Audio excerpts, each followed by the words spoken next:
This is intended for mature audiences only, so please use discretion when listening.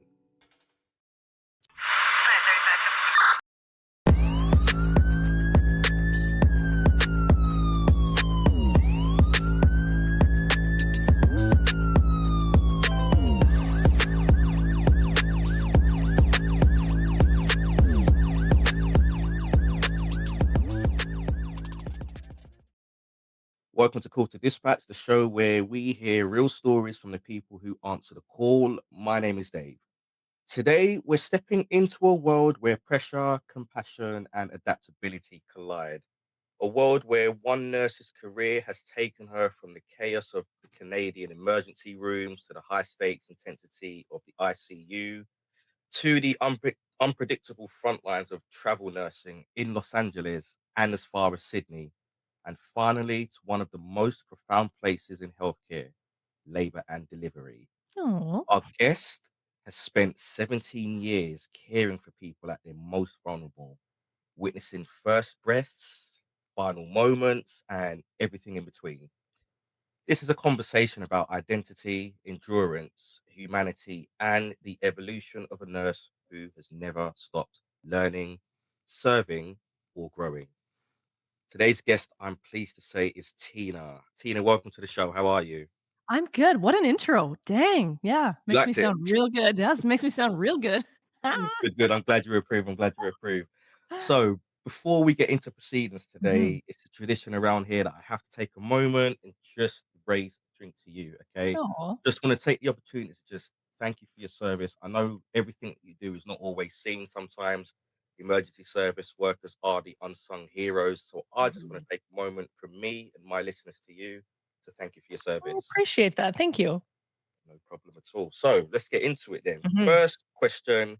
It's a question I ask everyone. When you were growing up, what did you want to do? Did you always want to be a nurse or did you have other dreams? You know what's funny is that I wanted to be a doctor. I grew up Ah, watching ER, yeah. the original ER. I watched The Pit now, but ER was like my favorite show, and I wanted to be, in ER. I wanted to be a doctor, and then I went to school, and I just started, like, flunking out of all of the doctory courses, the organic chemistry and the physics, and it was just like, "This cannot if I cannot do this, this is obviously not for me." But all of the courses that I did that pertained to nursing, I was doing exceptionally well in. And I thought, well, let me look into this. And Mm. then I went to my first clinical and I had to help this sweet old man. And I said, this is it. Like, this is what I want to do. And I just never looked back. My mom was like, you'll never do it. It's not for you. And I was like, no, I think it is. And she said, you came home from that first clinical with that old guy. And she's like, I knew that you wouldn't be stopped. So from pretty early on, you kind of realized like the Mhm. medical field was somewhere you wanted to be. Absolutely. Yeah, because I was in St. John Ambulance. You guys have that in the UK, don't you? Yeah, St. we John do. Ambu Yeah, yeah, yeah. So we have it here as well, and so when I was in elementary school, I was doing first aid with St. John Ambulance and doing those competitions and all that sort of stuff. So it's always been medical for me. It's just it turned to nursing. It was unexpected that it turned to nursing because I was sure it was gonna be physician, so Okay. mhm, Now, you said, from pretty early on, you wanted to be in the medical field, and originally you wanted to be a doctor and mhm. watching ER and all of that. What exactly about medicine sort of drew you to that field? It's a really good question. I think the unpredictability. I'm a very I really like adrenaline. I like high stakes everything. I like spontaneity. And I Yeah. think probably the fact that it's like never the same twice is really really enticing to me as a career path. And then there's just like so many things you can do with it, especially like now in 2025. People in nursing school now like man, the world is your oyster. There's nothing you can't do with a nursing degree. So I'm really glad that it went the way that it did. I've just had the most blessings of opportunities. It's been amazing. You see, that's a very interesting answer. It's an answer that kind of makes me embarrassed to admit that when I was younger, and when when I was younger, and I thought about what I wanted to be when I sort of grew up, I had no idea. I just thought to myself, "It'd be so cool to be a Power Ranger." Mhm. I wanted to be the pink Power Ranger, You like see, I for wanted to sure. be like the is it Tommy that was also the green and the white Yeah, ranger? Like, I wanted to be like him. yeah. I Yeah, think that's now they have so many different colors of Power Rangers too. The new Power, my kids watch the new Power Rangers, and I was like, this is not the Power Rangers that I grew up with. You know what? I'm thankful that, and this is no offense to Power Rangers or anyone who watches it, but I'm thankful my kids aren't into that because I've not watched an episode in over 5 years. Man, So they were good though. They were good. That was a Saturday yeah, morning. Oh man, it was good. It was on YTV here. That's a Canadian shout out. yeah. YTV. That's I can't remember what it was in the UK, but my last interaction with the Power Rangers was when they released a song and it oh yeah. You're like charted. you're Yeah, like it charted, and I was like, okay, like, you're I'm like actually dancing to the Power Rangers. Enough, enough. you're like something's got to give here. This is not this is not how I saw my life going. Exactly, exactly. Oh man, okay. So, do you remember what your very first ER shift felt like, or what shocked you the Oh, most about it? it was super overwhelming. Like I remember walking in with my because I was lucky. So when I graduated, they had something called a grad nurse initiative, which is it was incredible for new grads. Because it's quite frightening when you're like a brand new baby nurse and you have no idea, especially if you never got a chance to experience that area of nursing in your practicum or your clinicals. So I was lucky enough to have this grad nurse initiative, which basically paired me with a senior nurse for an extended period of time. I want to say like 6 weeks, but I could be wrong. It was a very long time ago. And so I just remember walking in with them, and I listened. It was a male. His name was Anthony. Shout out Anthony. He asked this person all of these questions that I just would never even think to ask. And we walked out and I was like, how did you how did you know to ask all of those things and to check for all of those things? And he's like, it just comes with experience. So I remember in those moments being like, wow, like these people in Emerge are like literally jack of all trades. Like they have to know everything about everything about everything. And so that's what I really like about it. But I think that's also what's really overwhelming about it as a newer grad, because it's just like, Yeah, I don't even know where to start half the time. And so I think that's where like team nursing comes in. I think that's where having really strong mentors comes in. I cannot say enough about having a strong mentor as a nursing student because it's overwhelming. You're like, I don't. You're gonna just let me go do this? That's a little scary. yeah. I can imagine how scary that is because I suppose Mhm. in that field more so than any other emergency service field, maybe outside of the ambulance, you've kind of got people's lives literally in the palm of your hands. Totally. And if you miss something, like that could be the difference, right? And so it's sort of all. And this happens a lot. This is where labor and delivery and emergency are very similar that you have a lot of autonomy as a nurse in those areas. And same with labor and delivery. You're sort of there to feel it out and figure it out and kind of make the decision as to if this is something critical that someone needs to know about right now, or if this is something that we can deal with in our own little circle inside the room. So I think in both areas, you are handed a lot of responsibility as a nurse because you're sort of the liaison. The doctor just cannot be in every single room in a labor and delivery department or every single room in an emergency department. So they rely on you and your abilities and your intuition to really sort of help that patient out and then flag them if it's something that needs to be seen like right away. How long would you say then it took for you to Mm. stop feeling overwhelmed, or is it something you kind of never Still really know? waiting. I'm still waiting. I'm not sure if it any day now. Any day I'm gonna No, I think like a solid I feel like these are really good areas to work as in if you're new at it to work full time. I know a lot of newer nurses that are graduating, they don't want to work full time. They don't want to work weekends. Not all of them, but a lot of people, I mean, sure, you don't want to take the nitty-gritty shifts, but I think when you work a variety of shifts and you do it full time in that first year, you're like a sponge. You literally will just soak it up. And if you work those variety of shifts where it's not the same people every single day, you learn things from each nurse that Mm, they have learned in their years of service. And you'd be like, oh, wow, that's so smart. I wouldn't even have thought to do that. Like, I can still think of like an algorithm that somebody taught me way back when, something that she figured out earlier in her career. So I always encourage people like work full time, at least for your first year, and work with multiple different people. You will learn yeah. so much. And I think it takes probably a solid year of full-time work to really feel like you could just walk in and like own the room sort of thing. And then something will happen 2 or 3 years in the road and then it'll totally humble you and you'll be like, "Oh, Mm. shoot. I thought I thought that I had it all figured out." Is there like a probationary period, or are you Mhm. what? Yeah, Yeah. there is. How long does that Yeah, normally last yeah. for? Yeah, no, there definitely is. I think it's usually like 3 months or something silly like that. I mean, when you look at what you're actually dealing with, like you literally have people's lives in your hands. 3 months feels short. Mm, But I mean, too, like now we also have like nursing crisis and like nursing shortages. So you're wondering like these amazing programs. I don't know what it's like there, but here are these programs where, like, I got to do the grad nurse initiative for emergency. I got to take an ICU course before I started in ICU because I worked there full time for a year. And it was like an intensive, I think, 6 week course in like classrooms where you were learning about physiology and anatomy and medications that you would see in ICU. It's very specialized. But those courses with cuts to resources are going away. So you have brand new nurses who have never been in these areas being put in these areas. And then sometimes they're so short staffed that you're just sort of on your own far before you should be on your own. So it's unfortunate to see it. And so I don't know. I wish the probation period was longer in that you could be paired up with somebody a lot longer. Cause I you learn so much when you're paired with somebody who's been doing that area of nursing for a long time. So the Canadian healthcare system is fairly Mhm, unique. And correct me if mhm, I say anything wrong here, but I believe that it uses a single payer model, meaning that the healthcare is funded through taxes and available right. to all residents, right? Yep, yep, So correct. most services, I believe, then are delivered by private doctors, private clinics, and private organizations, and not the government themselves. Is that correct?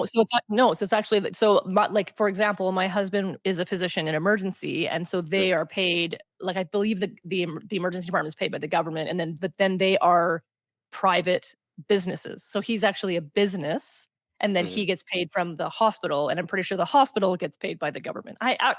If I were to tell you that I actually knew what I was talking about, I would be lying. Um, but basically, like, we used to pay a monthly fee. We don't pay that anymore, but everyone is basically covered under, like, I'm in Alberta, it's like Alberta healthcare. So your basic necessities are covered, but things like dental, vision, psychology, mental health services, those are generally not covered. But anybody can walk into the hospital at any point in time. It cost me $0 to have a baby. Which my American friends are like, "What the hell?" Mm, Yeah. So you can walk in anywhere, anytime, and you can get service. So it's free in that way, but it comes with its own issues in yeah. that, like, wait times are extensively long. I am currently, like, I need a dermatology referral. I think I got it in October. It's for January 19th. So it's like there's no Mm, sense of urgency. We have really long surgical wait lists. So this is where I think the talks of sort of doing a two-tiered or a semi-private healthcare system are probably going to start to come in more and more seriously because people are wanting the ability to pay for those services quicker if they need them quicker. So mm. there's really long wait times though. Like, our emergency department will have 50 people in the waiting room at any given time Oh because wow. there's no the beds upstairs, which are taken up by people with family medicine admits or internal medicine admits, they're all full of people. So there's nowhere for those people to go, and their discharges take a long time, and there's no long-term care facilities that are covered or available that are of good quality. So these beds end up being full for a long period of time, and then the people who are admitted from emergency have nowhere to go. So the Mm, people admitted in emergency stay in the beds in emergency, taking up a bed, so then nobody from the waiting room can move into their apartment unless they're very, very sick. So the wait times are long, really long mm. to get in the department. Like, you're talking 10, 12 hours in the waiting room. Yeah. Got it. People will take an ambulance in thinking that that will get them in quicker, but what ends up happening is if you are still triaged, like, not, acute, not acute, they will actually just couple up patients with ambulance attendants so that they can at least get one rig back on the street. And then you just sit with the ambulance attendant for 8, 10 hours. So yeah, there's problems. Yeah. Mhm. It sounds a little bit chaotic. It is chaotic. And that's where I think when we're talking about pushing these nurses through maybe quicker than they should be, that's part of the reason is that people we're taking on more and more what we call hallway patients in our Mm, emergency departments where people are being cared for in hallways because there's just nowhere else to put them. And they're there for days and days and days waiting for a bed. And so now you have essentially almost doubled a nurse's like a census, like you've doubled her assignment because or his assignment because now you have an extra two patients in the hallway as well as your three patients in their rooms. And so yeah, we're sort of pushing people through into acute areas maybe before they're ready so that we can get bodies in there to take care of mm. these people who are sort of piling up because there's just nothing that can be done to fix it. In your opinion, and from what you've seen, Mhm. what is that pressure doing to these new sort of Oh, grads? it's awful. Like, morale is, I would say, at an all-time low. I left the emergency department. It was still pretty good when I left. But you just get first of all, you just get tired of I personally just got tired of being treated crappy by patients. And like you try to put yourself in their shoes and be like, this is I always said like this is their emergency. Like even if you know it's not you've seen like a true emergency, but to them it's an emergency because it's the only thing that they've ever experienced. So you like time and time again, you try to put yourselves in their shoes and be like, okay, this is why they're acting this way. But then you just get enough belligerent patients or patients who are assaulting you or spitting on you, and you're just like, what am I doing this for?" And the appreciation is not there as much as I think it should be. Not only I'm not talking about patients, I'm talking about like management, Yeah, other nurses. So you have this shortage of staff and you have this growing assignment where you have more and more patients who are more and more acute because now if they are getting in the department, we know that they're quite sick because they would be otherwise in the waiting room. And it just leads to burnout and it leads to people that are just angry in their job and rightfully so, because it's like you're just not being appreciated. We yeah, just recently had our first, I think, wage negotiation in Alberta with nurses in a very, very long time because we threatened to strike because that was the only way to like get it across that we're like inflation is going up and the pay for nurses is not going up. And so yeah, you have people who we used to work overtime shifts because you were saving for something. You were like, I want to go on a trip or I want to buy this outfit. So you'd work an overtime shift or two. And now people are working overtime shifts to pay their bills, which is scary when you're like, I've put in 10 years as a nurse and now I have to pick up overtime to like make my bills be paid.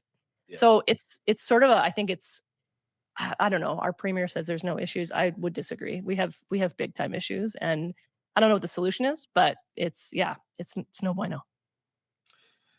I may be sort of wrong here, but correct me if I've got the facts sort of mistaken. But I believe recently it may have been Trump or someone in Mm. America basically have kind of said nursing Yeah. qualifications or whatever, it's not seen as professional No, anymore we or are something. not professionals anymore. No, we are What's not. that about? So, from my understanding from talking to my American friends, basically it stems from if you aren't qualified as a professional, you can't get loans or as big of loans, I believe. We need an American to chime in. It has to do with being able to qualify for a loan for student loans because I think they're trying to like negate the amount of student loans that are being put out. But all this is going to do is like if you can't get a student loan, you can't go to school, so you're going to have less of that profession. Well, I still call them a profession. You're going to have Yeah, less of those people in the healthcare system, and it's just going to further the staffing shortage that is already here and is going to get worse because now we're going to have our boomer nurses retiring. And I mean, like based on the healthcare system and the state of things in the States, I probably would have already retired by now if I were close. So now you have more people retiring, you already have a staff shortage, and now you're going to have less people in school because they can't afford it, because they can't get a loan, because they're not a professional that they're studying to be. Isn't that wild? it's a vicious cycle, isn't it? Oh my God. And so I'm like scared for what is to come because, yeah. Yeah. But don't worry because chiropractors are still professionals. So What do you do? don't worry. Don't worry. The chiropractors are on it. Oh man. I love me a So chiropractor on social media. Woo wee. so going back to something you alluded to before, Mhm. you were talking about how you've been sort of spat on, assaulted. Oh, yeah. Are you comfortable to tell us about a time that happened to you? Oh, yeah. So, like, there was one time that there was he was in a cardiac area and he was very, very aggressive. And he pushed me and then he grabbed another nurse, like, by the stethoscope and, like, had her by the stethoscope. And we had to, like, three people had to jump in and fix it.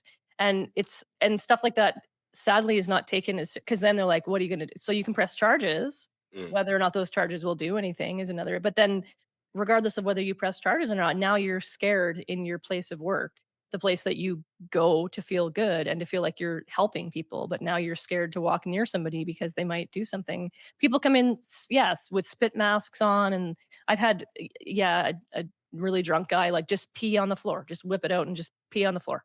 And I was God. like, okay, now this is my degree. I'm now mopping up this guy's pee because he's like so intoxicated that he just like has no idea what he's doing. So at some point in time, you're like, I don't know if this is like what I want to do long term. So I shout out to the emerge nurses who stay in it and like because there are emerge nurses who will be emerge nurses till the day that they die.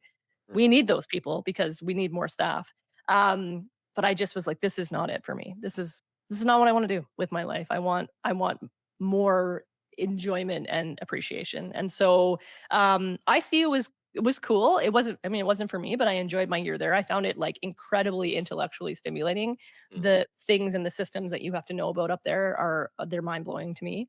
And it's the other reason I think it's cool that people take time in different areas is that you really kind of appreciate. I always say each nurse has their own list of important things Mhm. in their job duties. And so I think when you see other areas, you sort of figure out a little bit more of why the things that are important to them are important to them. So when we're calling report up to ICU from emerge, I like in working in emergency, I figured out why they ask the questions that they ask because Yeah. those are the things important to them. Same as like when I worked in emerge and we had somebody give birth and then labor and delivery blew in and they asked us all these questions that we had no idea about because we were just stoked that the baby was crying and Mm. well. We're like, oh, when you work there, you figure out why those things are important to them. So I think that's the really cool thing about nursing and experiencing different areas is that you can be like, oh, that makes sense to me why those are on their top priority list. So for me, like finding labor and delivery it's like the thing that I am just absolutely in love with. And Yeah. it's not because it's not stressful, because it certainly is, but I just find it to be ultimately the most rewarding thing. And it's the thing that no matter how many times I see a variation of it, I'm still blown away and I'm still like, how is that a thing? Like Mhm. it's so cool to me that that is a thing that happens for people. Yeah. So, In your time in ICU, what is the mhm. most harrowing or sort of yeah, the most harrowing injury that you've seen a patient come in with? You know what? We had this wasn't I wasn't there, but somebody had told me that they had a really bad case of necrotizing fasciitis, that, like, just ate up all of their ate up everything inside of them, just no, no, no, just ate it all up, like an infection that just ate up all of the skin inside. And the other interesting one, was a case of Guillain-Barré syndrome, which, I guess you can get as a side effect after vaccines, very rare, but it's like an ascending paralysis that starts at your feet and your feet get numb and tingly, and eventually, like you are completely paralyzed, like up to your kind Oh, of your eyes. Yeah, and so obviously you want to catch it early so that because you're going to need to be intubated, like to stay alive, right, to support your airway. But the mm, thing that's interesting about it is with recovery from it, it sort of goes from the head down, so it's a long, long thing. So not only do you get to know the patient really, really well because they're on your unit for a very long time, it gives you that continuity of care where you can be with the same patient and kind of know what they need and what they love and what they appreciate. But it's mm, interesting too because you get to see them like slowly getting better because yeah, it slowly starts coming down from the top down. And it's like then suddenly, like not suddenly, then gradually they're able to speak and they're able to communicate because their airway comes back and their lungs come back and their circulation is improving. So it's interesting because it's so debilitating and it's so scary and it's so severe. But if it's managed, then hopefully they can make a full recovery, and you can see it happening in yeah, real time if you work in ICU and you have them as a patient for long term. So it's really cool. The other thing that I find really cool is, like, strokes, seeing them resolve. mm, Like, seeing them when they are caught in time, seeing them when they're still in that window for the medication, and giving the medication, which is scary because you know that you could cause big time problems if you do it wrong. But you give it and you could actually see symptoms resolving, like, while they're still with you, which is really, really cool. It's one of those cool things in emergency where often we'll stabilize them and send them away so you don't get to see sort of the good outcome.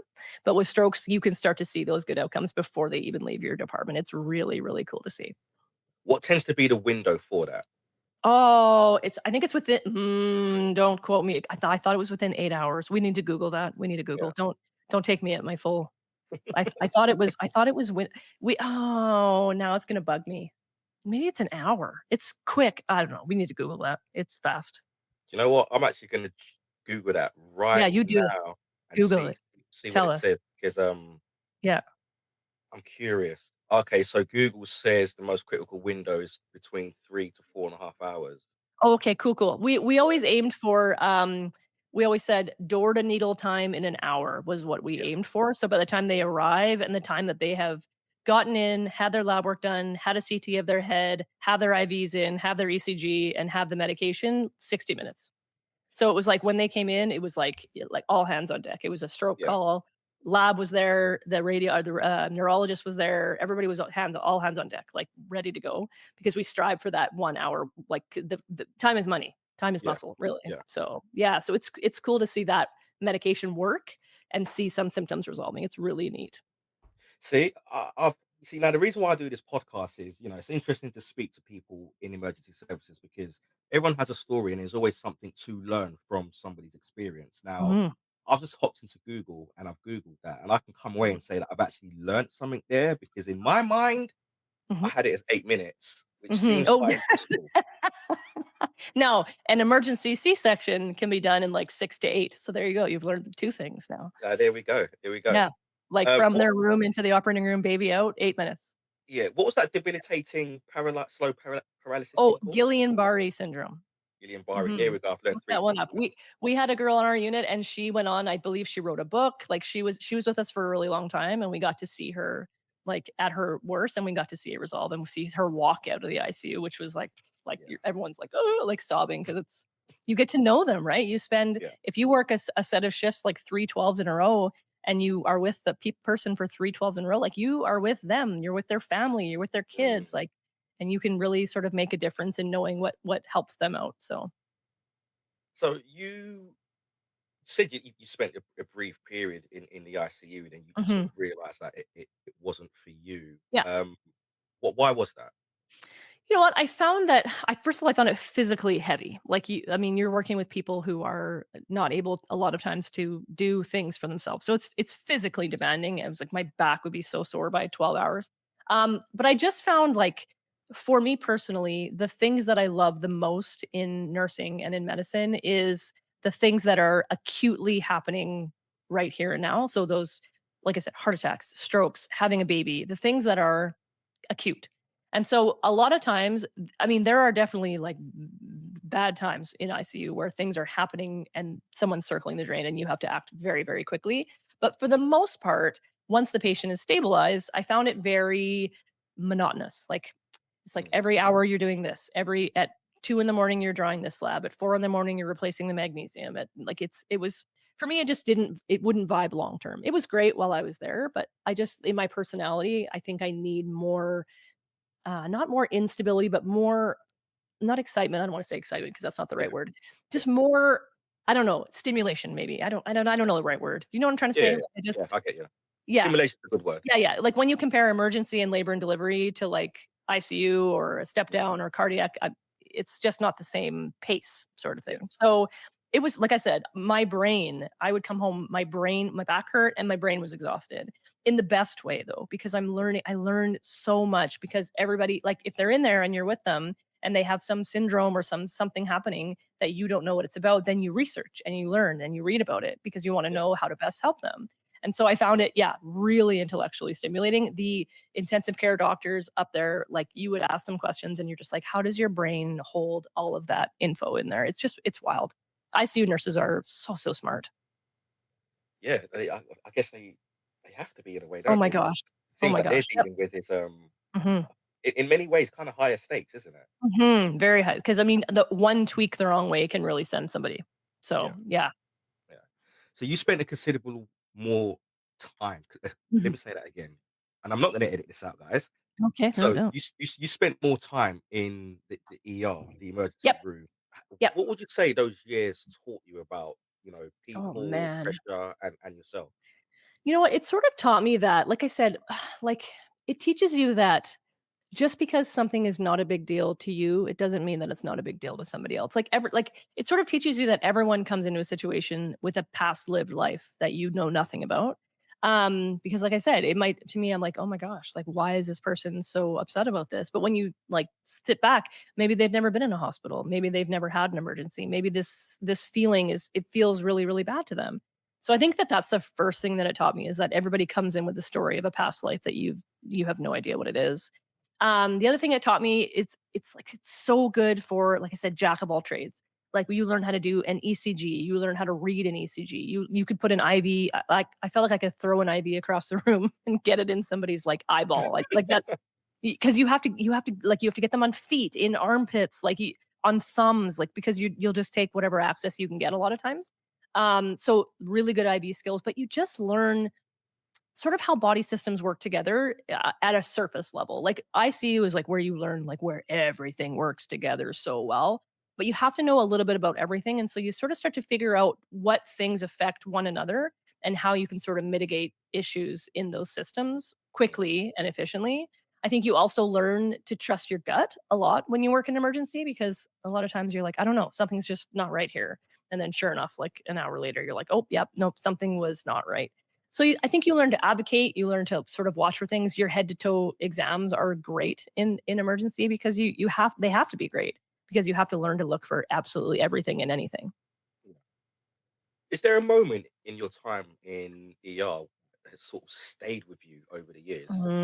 Yeah, we had a young kiddo who was very similar in age to my kid at the time, who came in very, very unwell, and she didn't do well, and it was like that was the one situation where, like, I actually had to go to therapy over it because it's like you close your eyes and you can see them and you can hear the room, and it's like it was so traumatic for everybody involved because I think we wanna do what we can for everybody, but I think when it's and this is true of labor and delivery as well, when it's a baby or a child, you're like they're like this fresh canvas of life, and you're like, "How can this not go well?" And Yeah. as it's going worse and worse, you're like like you can see it slipping away, and you are grasping at absolutely anything to make it stop going in that direction. Mhm. And I was actually early pregnant at the time, which probably didn't make it any better.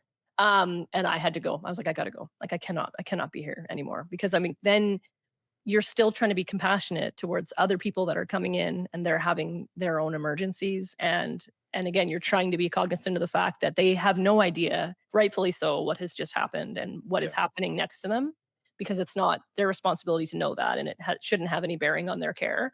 But on the flip side, I just could not flip my brain and be like, I can't believe you've just asked me for a glass of water, like when this family has just been devastated. Yeah. When really it's their right to ask for a glass of water, but I could not separate it. It was just way too close to home. And so I left for the day and we had a big debrief, but absolutely everybody in the room was just wrecked. Yeah. And I couldn't sleep. Like, it's like you close your eyes and you see them. And it's like, oh my God, I cannot. So yeah, that was like the worst. Yeah. And I still think about her all the time. So, Yeah. How many years mhm. ago was Oh man, I was pregnant with my second and he is 11 now. So, I mean, it was a long time that? ago. Yeah. Hmm. Yeah. Yeah. I mean, just listening to you sort of go through that, I can, I feel and see the emotion. And I can only imagine just how It was distressing it would awful. have been. Yeah. It was awful. And then I think too, like you put yourself in a position of a parent and like, what would I do if this were Mhm. me? You know, and like I just like I don't think I would want to let them go. Like I like to because you know that when you like because you just sit with them on the bed and Yeah. you know that when you finally let them go, like you'll never hold them again, right? Yeah. So I don't think like, if I were a parent, I probably would have wanted to sit there for days, you know, Yeah. like, because Yeah. knowing that that will be the last time, like, I just as a mom, I was just like, "I can't oh my god, I can't how does this happen? Like, why does Yeah. this happen?" You know? So, I could never pediatrics would not be for me. Mm. As soon as I had kids, like, even the kids that are upset because they have to get stitches or they're crying for whatever, like, I just feel for them because 'cause I'm like, "Oh, Mm. like, oh, my baby, I'm so sorry." So yeah, pediatrics Yeah. would not be for me because I would just spend the whole time being so upset for all the kids. Yeah. So, Okay. yeah, All right. Let's have a little shift of tone into something more right? Ooh, light-hearted now a yeah. little bit. Mhm, Let's talk about your experience as in travel nursing. mhm, So, mhm. for listeners who may not know exactly what travel nursing is, can you explain what that is and what prompted you to try it? Yeah, so basically, there are hospitals everywhere, all over the world, who hire travel nurses to fill vacancies and to fill up their census of nurses. There are travel companies that will hook you up with contracts, but basically, you can travel. You get paid to work there, which is usually at a higher rate than the regular staff nurses because you're covering wherever they need coverage. And then they'll also usually pay for like your travel expenses and your rent. It's amazing. I'm always like, if you are young and don't have kids, like do this. Why are you not doing this? And I think that the trade-off is that you sort of have to be ready to be thrown into absolutely anything, anywhere, at any time. And so I think that's probably why you get paid a bit more because they expect you to be very, very versatile and very, very flexible and able to just be plunked in absolutely anywhere. Yeah. Um, Lindsay Scrub Hacks, she's on social media. She does a ton of travel nursing. She has great content on it and how to get involved. So that would be a follow if you were interested in that. But you do a little bit of work on the back end, and then you get to just go have a. I had a great time. I wish I had done it longer. Yeah. Okay. That's Hmm. interesting. So yeah, Hmm. you're effectively just placed Yep, wherever, that's right. managing whatever. Yep, yep, yep. So Because they literally just need. every day can be something Yeah, yeah, yeah. different. So they'll need coverage, right? So they'll plunk you in, but then just because you're in like whatever area that you applied to, that but then you might get floated. So usually travel nurses are one of the first to get floated off of their unit if another unit is really, really short staffed. So heads up, you might you might have to get floated. Some nurses and charge nurses really don't like travel nurses because you know that they're probably getting paid more because they are a travel nurse, so they might float them Mm, unnecessarily. So it just unit culture is something you gotta be aware of if you're a travel nurse, but, you'll make the bucks and have a great time doing it. It was awesome. I was in LA, I worked in Culver City. It was so good. It was great. yeah. Okay. So what surprised you most about stepping into unfamiliar hospitals with unfamiliar staff? I think how ready to work you have to be. Like, I think I got like half a day of orientation and they were like, "Okay." And then like 3 days later, they're like, "Can you be a charge nurse?" I was like, "No, God, that's so scary." Like, I didn't even do that at my home hospital. I'm not gonna do that here. So I think, yeah, it's surprising how ready to go and plugged in you have to be. I was like, wow, they were not kidding when they were like, you gotta be ready to go. Yeah. It was wild. Yeah. Yeah. So earlier on, you mentioned when we were talking about the Canadian healthcare system, Mhm. you alluded to the fact that it's quite different, to America. Mhm. America seems Very. a lot more privatized. So Mhm. when you arrived in Los Angeles as a travel nurse, what was the biggest difference you noticed when you compared it to the Canadian healthcare system? It's so funny. I find, and people in the States probably won't agree with this, but I found as a Canadian that people really catered to the patient, and it's probably for a fear of being sued.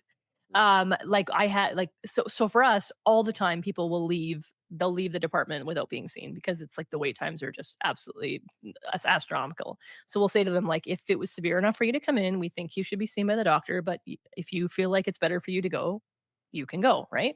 And then they go and we don't give a thought. But people would leave in the States from the waiting room and the doctors would call them and be like, "Hey, I saw that you were here and you left. Like, how come you?" And I was like, "What are you doing?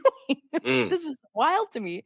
And then patients would complain. They'd be like, "I have been waiting here for 2 hours. I'm gonna call my doctor." And I was like, "First of all, you have your doctor's phone number? Like, what? What?" And then I like in my mind, I'm like, people are literally sleeping in the hallway for like 7 days where I live. Like they're waiting in the waiting room for 8, 9, 10 hours before even being seen one time. So that to me was mind blowing. I was in a private facility. Understand that it's not this way if you're in a public facility in the States, but yeah, I was like, wow, this is way, way different. And then the first time I ever helped somebody to like check out because they needed help with the receptionist who like gave them the bill, I was blown away by the bill that this person received. And I think to myself, like, how do Americans afford this? Like, how is this possible?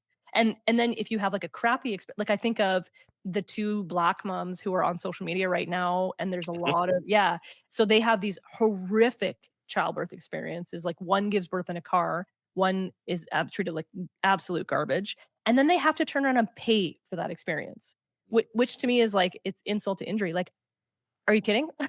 You want me to now pay you thousands of dollars to be treated like garbage? So mm, the I don't yeah, I don't understand it, and I talk to people in the States and they say, like, they pay monthly for health insurance, but then they still have to pay. Like, it's not like you pay monthly and it's free. You pay monthly and then you still have to pay money if you go to the doctor. I don't it's it's bonkers. To me, it's savage that you would have to choose between treatment and getting well or, like, being bankrupt. Like, that you have to choose and be like, "Can I afford this cancer surgery that could save my life? Oh, mm. I maybe I can't, so I'm just doomed, I guess." Like, it makes no sense to me. Like, that doesn't make sense to me. Our It's a system savage system. It's a yeah. very savage system.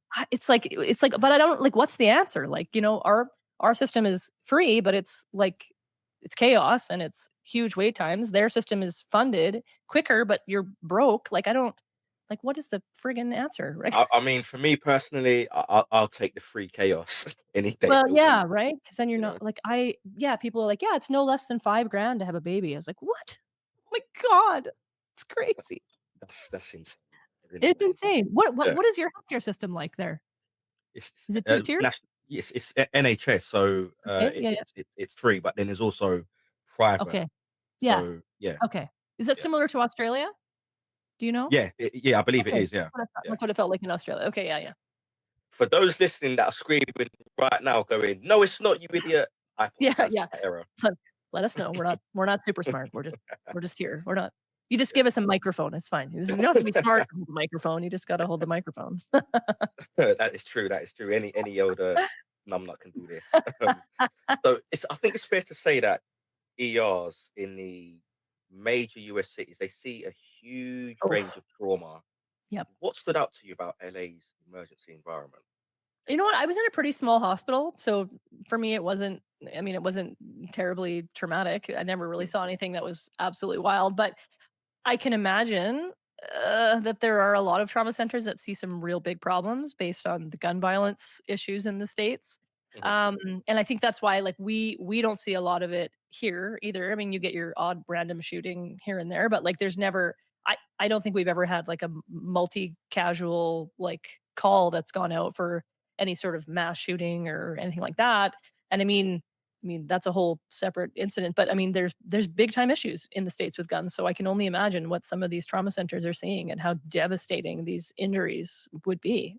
yeah. Have you ever had to treat someone that was part of like an incident that made national or local news? Mm-mm. Nope. Nope. Not me. Nothing fancy over here. All right, let's talk about your experience in Australia then. Yep. So that is, it's Sydney to Hmm. be specific. So it's Hmm. a completely different world to LA, to Hmm. Canada. What struck you immediately about nursing over in Australia? Yeah. What struck me was that I should have just gone there for a holiday. I just, it's like, you're like walking to work and passing all these tourists who are like, "Oh, this is the best." And you're like, "Get out of my way. I have to go to work. Mm, I don't want to go to work. It's such a nice day." It was, you know what? It was again, you have to be sort of plunked in and ready to go.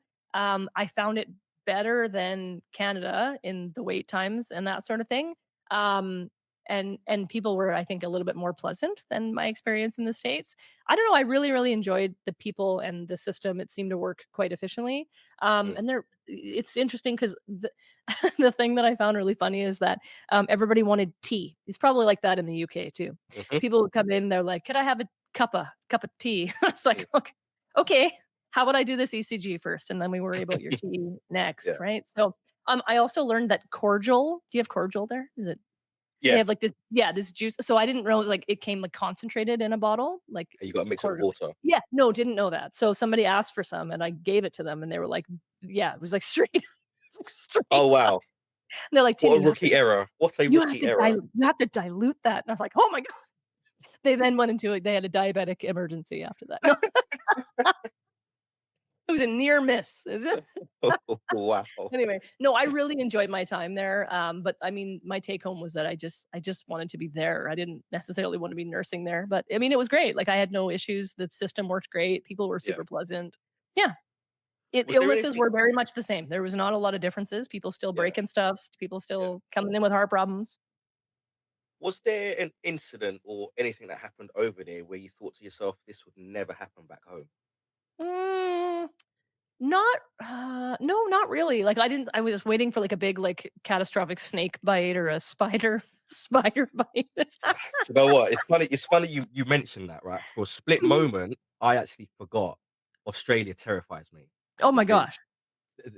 everything over there feels like it's built to hurt you. It's Like, it's wild. Yeah, it's wild. yeah, Yeah, but you know what? I have camped in the outback in just a sleeping bag in I under could the never. stars. I could. So live to tell the tale. Is it good? So yeah, I I was waiting for the wild outback type story. None of them came. It was basically like working in Canada, but with different accents is what it boiled down to. So mm, yeah. Lots of okay. travelers there though, lots of people from the States. I mean, it just makes sense, right? Like you have this opportunity to just go somewhere and live abroad and experience their life and their culture and Mm, how they live and interact with people, make some money and have a great time. mm, okay. So Mhm. between Canada, America, Australia, which Mhm. system would you say was the hardest to work in, and which one was the most rewarding? Oh man, I think like hoop jumping would be the States because again, there's that financial thing. I found it really hard to charge people for everything. Like when you Mm, use a piece of equipment, you have to take a sticker off and put it on a sheet and then they like add it up. And then I thought, well, what if I what if I put an IV in and I miss? Like then they're supposed to pay for my my missed IV? Like that's terrible. So I would mm, just put that one in the garbage. It just went boop right in the garbage. My bad, not yours. So I think, yeah, for the whole insurance and system, and it's like then they go to checkout and they say stuff like if you pay for this up front you get a discount, and it's like it's just about making money. Like it's wild. And mm, people would come in and they would be seen and have one set of vitals and an assessment and be sent home, and it was like $1,000 or like somewhere like nothing was really was just we just talked to you and made sure like we didn't give you meds. We had a family come in once. The kiddo was in a really really bad state. They were at Disneyland and this kid came in really really sick, and I was like, I don't even want to know what this would cost them. To think of babies in the NICU would be another thing. Like yeah, to think of the care, the medications, the lines. Like I I can't even like how do you recover from that? So I think hoop jumping, that was like the weirdest thing because it's so different. Like it's the most different. And then, like I said, Canada and Australia, they were pretty similar. I didn't really find too many things an issue. I think that navigating the Canadian system is tricky because of those wait times and those referrals. And I think because of the wait time, I would say a lot more people probably slip through the cracks because you just get, I mean, you're looking at, 6 months lead time before even getting a consult with somebody for some illness. Like that's a lot of time for something to mm, go wrong or for you to slip through the cracks. So yeah, yeah, I don't know. I think that everyone has like I said, I don't know what the answer is. yeah, yeah. That sounds tough. I mean, the the American system is Oh, it's savage. It is oh, brutal, and oh, I don't want to come across as if I'm sort of picking on that system because mm, I'm sure there are Americans out there who mm. love their system, but But there's a lot of I mean, Americans that hate it. There's a lot of yeah, Americans who are like, I, "This is broken. Like, this is not working." yeah, I can imagine. Especially Americans in healthcare. I would say they're Yeah, probably more apt to be like, "This system is brutal." yeah. So you came back from the travel nursing, and then you've moved into the Mhm, labour and delivery, and I believe mhm. that is what you're still Love doing it. to this Yes. day, and you've been in there for over a decade now. Mhm. What drew you to this particular area? Oh, you know what? Anytime somebody this stems from my time in emergency. Anytime somebody came in that was close to having a baby or threatening, I say threatening to have a baby because like some people are like, "I'm having a baby." You're like, "No, you're not." Some people come in, you're Mm, like, "Oh my god, you're having a baby."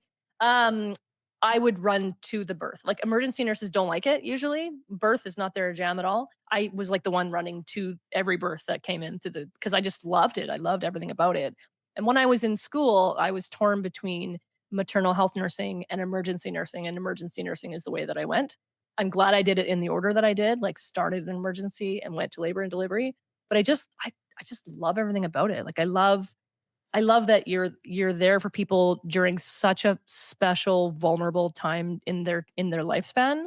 mm, And even when it's something sad that happens, I still feel very, very blessed and honored to be part of that piece of their life because that's still a very important, memorable time in their life, even though it's not exactly the outcome that they would want.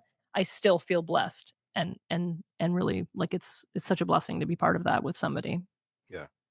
Now, the public often sees the happy Mhm. side of what it Mhm. is to do there, but what is it that they don't see?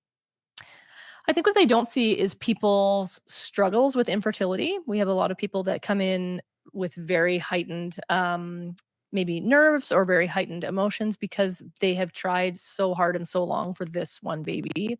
Or what people don't see is the birth trauma from a previous birth that comes into their birth in the present time.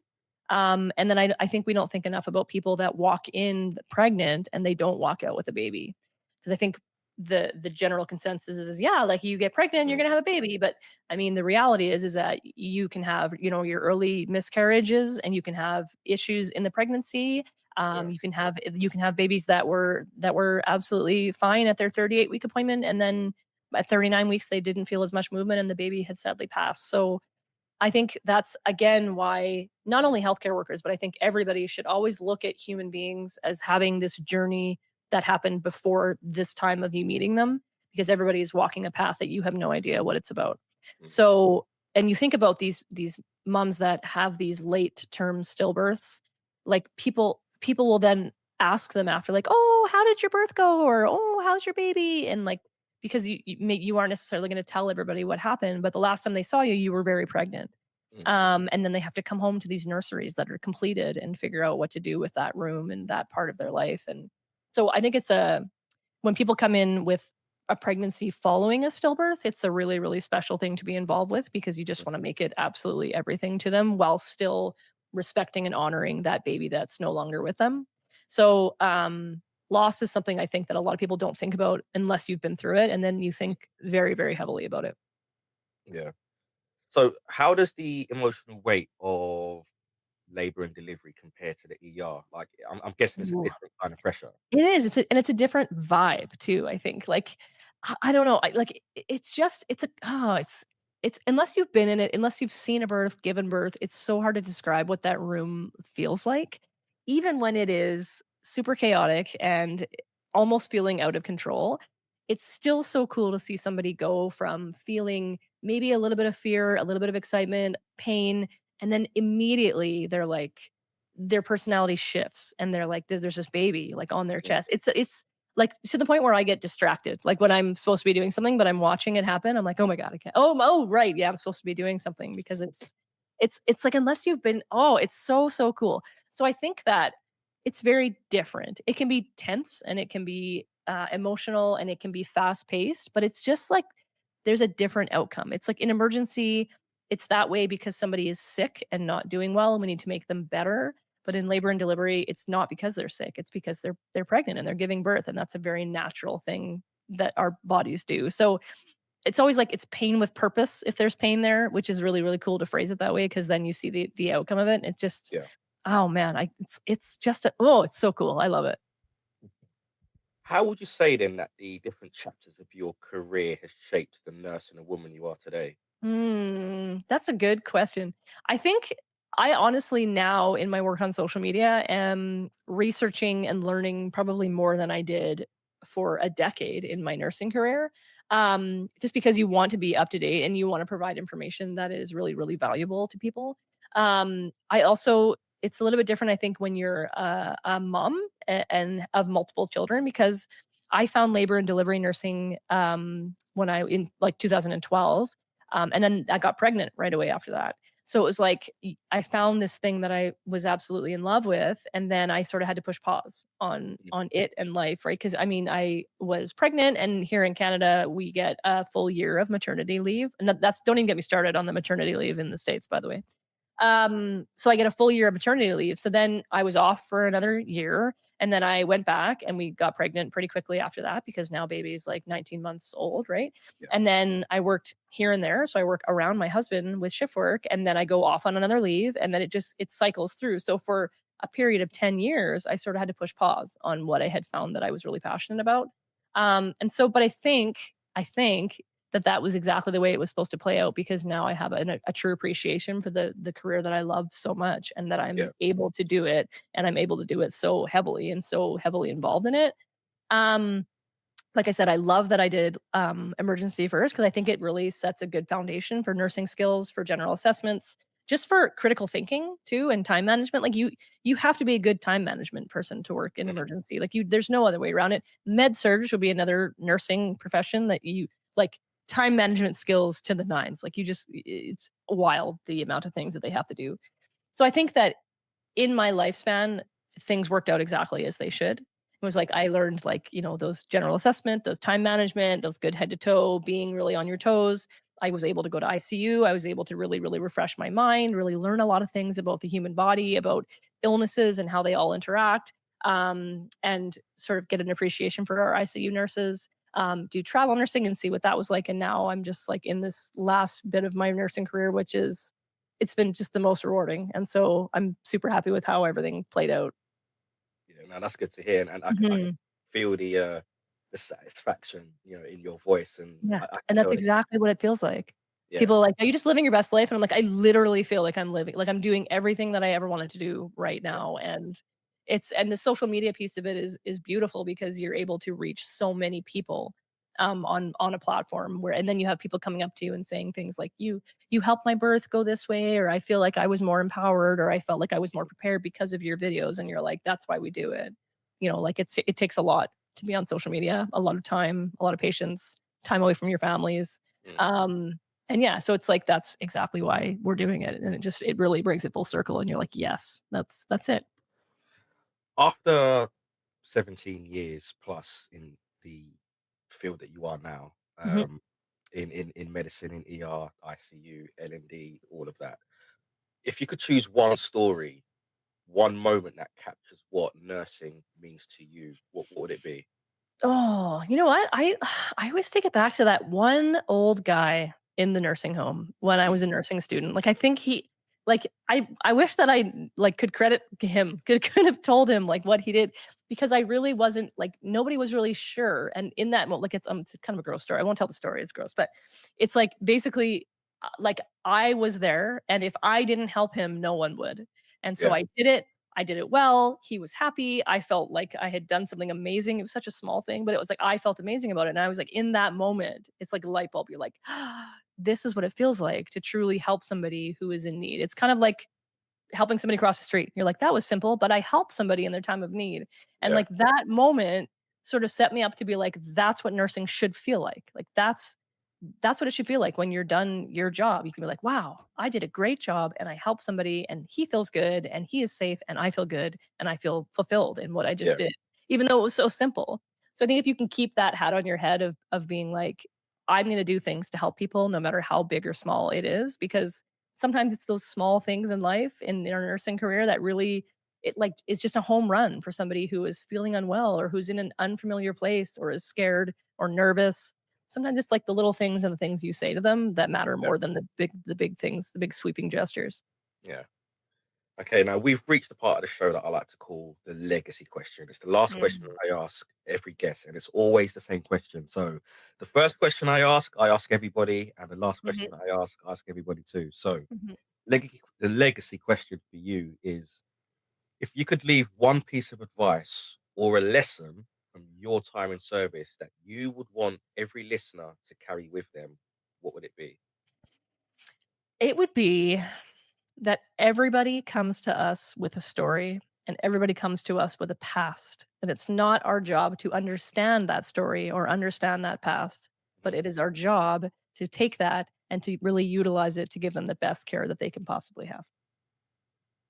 That is a brilliant lesson, and you've kind of sort of alluded to that a few times throughout Mhm, this episode, where everybody comes with their own story. You mhm, kind of never know what somebody's dealing with, and I think this is a lesson that, and you would know this being on social media. mhm. I think this is a lesson that everybody can kind of apply to many different facets because you don't know what someone's dealing with, and you could be that person that kind of tips them over the edge in a bad Yeah, or a good way. So yeah. it's important to keep in mind that Mhm. I like to say it this way, and this might sound a little bit rude the way that I say it, but I think it's a, a more really way to kind of say this. You are the star of your own movie. Yeah. You're not the star of somebody else's. Mhm. So whatever Yeah. it is that you think you have going on, somebody else has got their own thing going on as well. Mhm, mhm, and it's never your job to understand their Yeah, movie, you know what I mean? yeah. It's just yeah, you're just my other legacy would be that don't worry, everyone poops when you have a baby. That's the life lesson. If you poop, it yeah, I won't even tell you. That's the life lesson. That's my legacy. I think the other one's probably better, but I think everyone needs to know that it's okay. Ah, I've lost all composure. everyone is a star of their own pooping journey, okay? Everyone poops. Yeah, Everybody poops. that's right. It's true. It's true. It is Everyone poops, true. and if you're having a baby and you poop, that's okay. Don't worry. That happens. Absolutely, it does, and everyone is freaked out about it, and we're like, "It's fine." Like, I'm like a poop ninja. You won't even know. Yeah. It's gone before it's even a problem. Have you seen the baby poop as well when they come out? Oh, yeah, yeah, yeah, especially if they come out breech. So if they come out breech, they're Ah, like a tube of toothpaste. Like, the poop just yeah, wow. yeah, Okay. yep, yep. Love that, right? Everybody poops. Brilliant. I All mean, right. everybody comes to us with a past and then I'm gonna leave the listeners to pick which one they want Right. to have as their You pick. lasting memory. You pick. Yeah, you pick. Absolutely brilliant. What I want on my tombstone will not be everybody poops. Don't do that to me. Amazing. Tina, I want to thank you Mhm. so much for your time today. Right. It's been I've had fun doing this. How have you found it? Thank you. Yeah, oh, no, it was great. It's nice. I always think it's fun to talk to people from different countries, different healthcare systems. It's Yeah. like you don't like I would say if you have one patient population and that's all you ever see and all you ever deal with, you kind of have blinders on like in your Mm, life and in your practice. And so it's so nice to talk to. That's what's awesome about social media is being able to almost force yourself to like see other people's points of view. And so yeah. it's always nice to talk to people who live on a different in a different country, in a different healthcare system. Like you'll be blown away with the differences that you don't even think about because if you're not in it, you would never think about it. So it's been great. Before we before we go, do you want to tell the listeners where they can find you on social media? Yeah, absolutely. So I always say my main hub is my website. So it's bumptolatch.com. That's where you can find all my links to my socials and all of my courses. But also if you're on social media, I'm mama nurse Tina, MAMA Mhm. underscore nurse underscore Tina. Okay, brilliant. And that bump to lash is that the word two or the number two? Oh, that's the bump to like TO, Okay, BUMPTO latch. Yeah. And I have all sorts of goodies on there and it's got news clips and blogs and you go have a good time over there. excellent, excellent. Thank you very Mhm. much for that. Thanks Tina, for having me. it's been amazing. Thank you for joining me today. It's been absolutely fantastic. Today's conversation reminded us that nursing isn't just a profession. It's a calling that follows you across borders, across specialities, and across every chapter of life. To Tina, thank you for taking us from the adrenaline of the ER to the intensity of the ICU, through the unpredictable world of travel nursing in Los Angeles and Sydney, and then into the deeply human moments of labor and delivery. Your story shows us how much strength it takes to evolve, to start again, to walk into new systems and new cultures, and to keep showing up for people during their most vulnerable moments.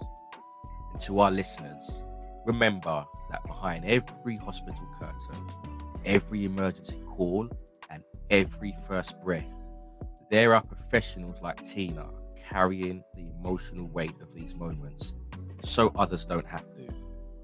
Their resilience, their compassion, and adaptability are the backbone of healthcare around the world. If this episode opened your eyes, moved you, or made you appreciate the hands that hold us in our most fragile moments, then please share it because these stories matter. These voices deserve to be heard. Until next time, stay curious, keep listening, and honor those who serve by hearing their stories. This is Call to Dispatch. Thank you for listening.